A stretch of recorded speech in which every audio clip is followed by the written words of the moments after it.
Easy peasy biryani recipe ആയിട്ടാണ് ഇന്നത്തെ വീഡിയോയിൽ വന്നിരിക്കുന്നത്. 3 സബോള, 2 തക്കാളി ഇത് നീളത്തിൽ അരിഞ്ഞു വെച്ചിട്ടുണ്ട്.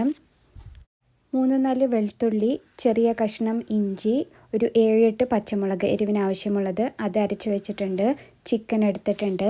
ചിക്കൻ ഏകദേശം 3/4 കിലോ വരും. അതിലേക്ക് സബോള, തക്കാളി ഇതൊക്കെ ഇട്ട് കൊടുക്കാം. സബോള മുഴുവനായിട്ട് ഇട്ട് കൊടുക്കുന്നില്ല കേട്ടോ.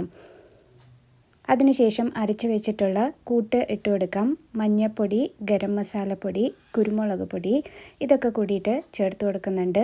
ഇനി നമുക്ക് ഒരു ലെമൺ മുഴുവനായിട്ട് ഇതിലേക്ക് സ്ക്വീസ് ചെയ്ത് കൊടുക്കാം. 3 ടേബിൾ സ്പൂൺ തൈര്, പിന്നെ ചിക്കനിലേക്ക് ആവശ്യമായിട്ടുള്ള ഉപ്പ് ഇതൊക്കെ കൂട്ടിയിട്ട് നന്നായിട്ട് തിരുമ്മി പിടിപ്പിച്ച് നമുക്ക് വെക്കണം. നമ്മളിത് കുക്കറിലാണ് ഉണ്ടാക്കാൻ പോകുന്നത്. കുറച്ച് കറിവേപ്പിലയും കൂടെ ഇട്ട് കൊടുത്തിട്ടുണ്ട് കേട്ടോ. ഉപ്പ് ഇപ്പം തന്നെ ഒന്ന് ചെക്ക് ചെയ്ത് വെച്ചോളൂ. ഇത് ചിക്കനിലേക്ക് മാത്രമുള്ള ഉപ്പാണ് ഇട്ടിരിക്കുന്നത്.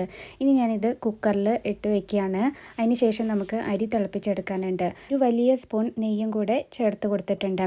ഇനി നമുക്ക് അരി തിളപ്പിക്കാനായിട്ട് വെക്കാം. അപ്പോൾ ഒരു പാത്രം വെച്ചിട്ടുണ്ട്. അതിലേക്ക് നമ്മൾ ഒരു വലിയ സ്പൂണ് നെയ്യ് ചേർത്ത് കൊടുത്തിട്ടുണ്ട്. ഇനി മുഴുവൻ മസാലകളെല്ലാം ഇട്ട് കൊടുക്കാം. ഇതൊന്ന് വഴന്ന് വരണം. അതിനുശേഷം നമ്മൾ മാറ്റി വെച്ചിട്ടുള്ള കുറച്ച് സബോള ഉണ്ടല്ലോ അത് ഇതിലേക്ക് ഇട്ട് കൊടുക്കുന്നുണ്ട്. ഒപ്പം ബേ ലീഫും കൂടെ ഇട്ട് കൊടുത്തിട്ടുണ്ട്. എന്നിട്ട് ഈ സബോള ഒരു ലൈറ്റ് ബ്രൗൺ കളർ ആകുമ്പോൾ അരി ചേർത്ത് കൊടുക്കുകയാണ്.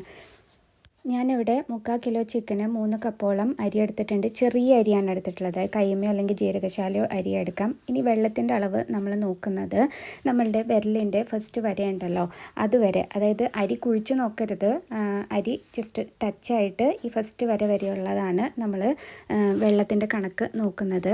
അതൊരു 10 മിനിറ്റ് തിളപ്പിച്ച് കഴിയുമ്പോൾ ഇതേപോലെ ഇങ്ങനെ ബബിൾസ് വരും. അതായത് ഓൾമോസ്റ്റ് വെള്ളമൊക്കെ വറ്റിയിട്ടുണ്ടാവും. അപ്പോൾ നമ്മൾ തീ ഓഫ് ചെയ്യുക. എന്നിട്ട് ഇത് നേരെ കൊണ്ടുപോയിട്ട് കുക്കറിലിട്ട് വെച്ചിരിക്കുന്ന ചിക്കൻ്റെ മുകളിൽ ഇട്ട് കൊടുക്കാം.